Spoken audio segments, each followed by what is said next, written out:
Hello everyone and welcome back to my channel. We're still on the Icelandic folk tales, but now we are on to what is called Saints and Sinners. Please leave a like, I would very much appreciate it, and thank you if you do.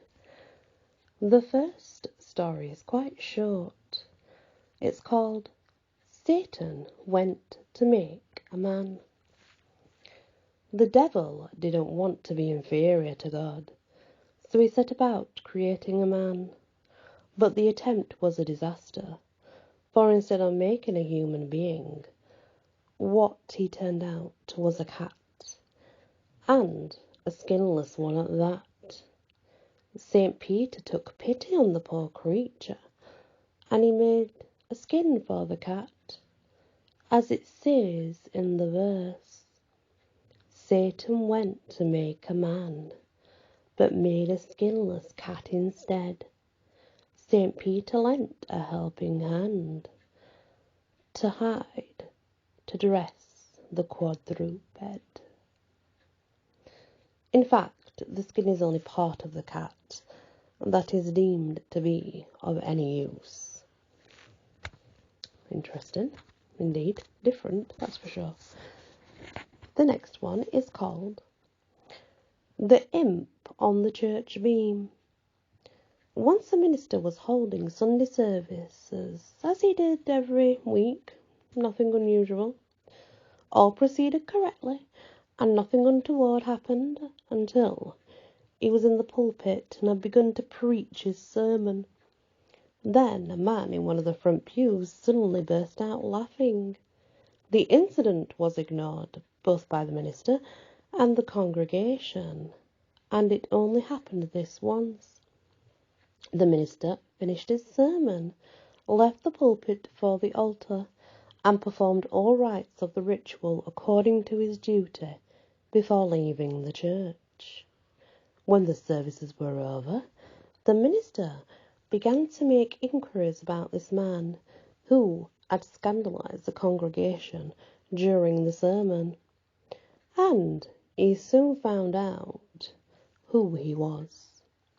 So the minister summoned the man and asked him if the words spoken from the pulpit had really been so funny that he had to laugh out loud and shock the congregation.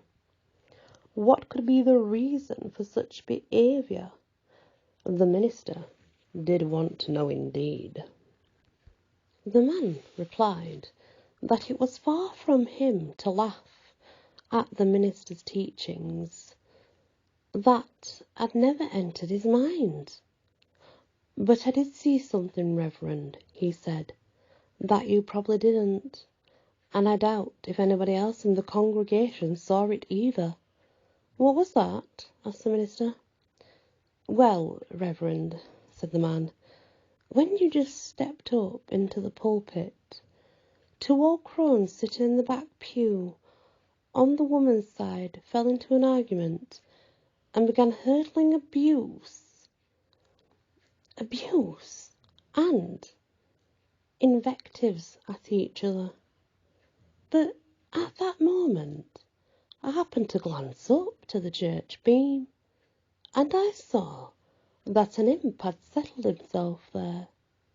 He had a dried-up patch of skin in one hand, and a leg bone of a horse in the other. The imp pricked up his ears at every foul word the crones uttered, and listened very attentively, and at the same time he wrote down everything they said on the patch of skin, using the leg bone as a style. This went on while the scrap of skin lessened and lessened, but it finally proved too small. The little devil, however, was resourceful, and he just stretched the patch, holding it with his teeth on the one side, his claws on the other, this way. It lasted him a little while longer, and he went on furiously scribbling away until the skin was all covered. Then he did as before, stretching it and writing some more. This repeated itself several times, the imp stretching the patch every which way he needed for more space to write on. The time came, however, when he had used up every last inch of space, and the skin, and it had been stretched to its very limits of its elasticity. But because the old crones were still at it, and the imp would by no means miss any of their foul language, he started to patch once more and stretched it all he could. But as he locked his jaws over the patch, on one side the skin tore. The imp tumbled over backwards off the beam. He probably would have landed square on his behind on the church floor if he hadn't managed to hook his claws into the beam that he was falling from. And that, Reverend, was the reason I couldn't contain my laughter. And I should like to ask both you and the congregation most humbly to forgive me if I have caused any such scandal. That was not my intention. The minister felt that the man could hardly be blamed for his little breach of delirium, and gave him only a mild reprimand, as an example to others. But he wished, he said, those old crones, the next time they came to church, would do something other than entertain the devil with their abusive language. The end. Well, that's quite interesting indeed. And obviously when they say two crones, they mean two elderly witches. Knowledged women, I guess. It's a better way to put it. The next one is called The Dance of Rooney. Once in olden times there was a priest at Rooney in Anna's country who was very fond of amusements and merrymaking. It was a regular habit of this priest, when people came to church on Christmas Eve, not to hold services during the first part of the night, but rather to make his congregation a great ball in the church, with drinking and card playing and other untoward entertainment, until far into the night. The priest had a mother, advanced in years, by the name of Una.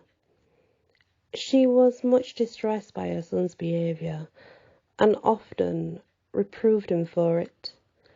But he took no heed of it and carried on in his way, as usual, for many, many years.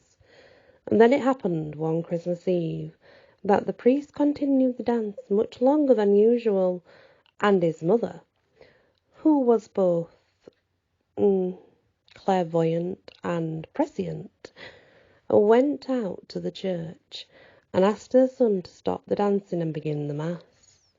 The priest, however, thought there was still plenty of time for that.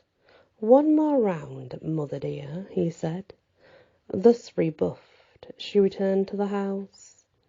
This happened 3 times. Una went out to her son, pleading with him to remember God and stop before things got out of hand. But he always made the same reply: "One more round, mother dear." When she had left her son the 3rd time, and was heading toward the door of the church, she heard the following verse spoken, and she learned it by heart. The music sounds shrill here, sundry people mill here, merrymakers swill here, many coo and bill here. Una is still here, and Una is still here. As Una stepped out of the church, she noticed a man beside the door. She did not recognize him, but didn't like the looks of him, and felt sure it was he who had spoken the verse. She was much taken aback by the whole affair. It seemed obvious to her that the turn of events had reached a perilous point, and that this fellow must indeed be the devil himself. So she took her son's mount and rode in great haste to the neighbouring priest, asking him to come and try put things right. Could he please try and save her son from impending disaster? The priest returned with her immediately and took many other people with him, for the worshippers at his service had not yet left. By the time they reached Rooney, however, the earth had swallowed the church and the churchyard with all the revellers, whose howling and squealing could be heard from the underground. There are still visible indications that a building at one time stood up on the Rooney, the hill from which the farm below derives its name. But after this event, the story goes, the church was moved down below the hill to where it now stands, and never again has there been dancing on Christmas Eve in the church at Rooney. The end. I like that one. That one's very nice indeed. The next is called The Parish Pauper. There was once an old woman at a farm. She was a parish pauper, and she was so discontent with her dwelling place that all she could do was harp on it to convince herself how bad it was. One evening it happened that she was alone in the farmhouse, while all the rest of the people were outside tending the livestock. It was winter, and the cold was severe. Then, as the old woman was muttering to herself, a man appeared at her side, and a big burly fellow he was. "What a wretched existence you lead here, poor old dear," he said. "That's no exaggeration," she agreed. "Everybody is mean to me. I get little to eat. The food is awful. I'm always cold and constantly sick." "That's an ugly story," said the stranger. "And I'd like to mitigate your distress. I'd like to offer you to come with me, because I feel sorry for you, and you won't get better places than mine, if you'd like to try it." "What an excellent man you are," said the old one.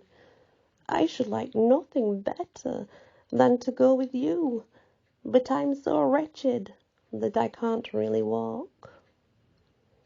"It doesn't matter," he said. "I can easily take you on my back." "You are a splendid fellow indeed," she said.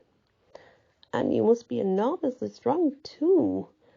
But," she added, "the thing is, I can't go unless I take my chamber pot with me.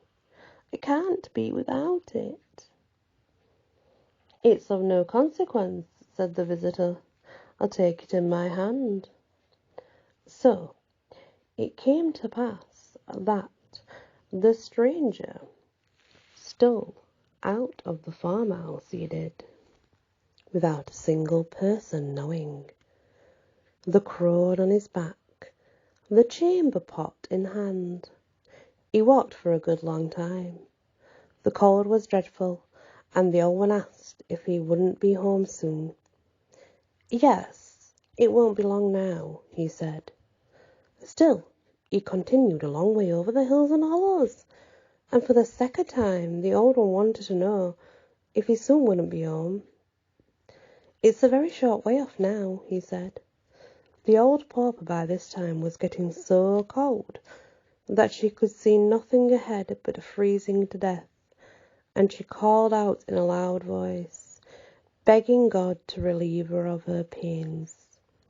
No sooner had she uttered the words than she saw the earth open in front of her, and the man carrying her sink into it, while she was left, sitting at the brink of this enormous chasm, looking at the man disappearing with her chamber pot in his hand. Then she yelled out, saying, "Damn him, he took my potty." It is said that the old pauper reached the nearest farm, which wasn't too far off, and there she continued her tale of woe. The end. The next one is called the Taramigan.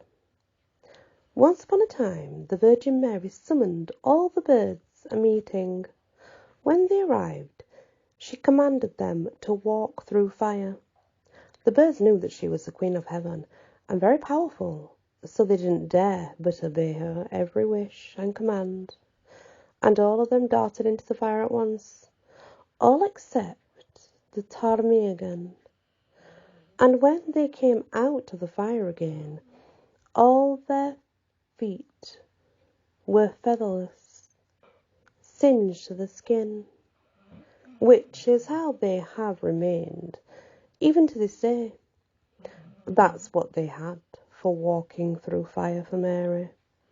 But the Taramigan, the only bird that resisted, fared no better, for Mary became furious and decreed that the Taramigan be the most defenceless of birds, and so victimized that she be forever in fear of her life, except on Whitsunday.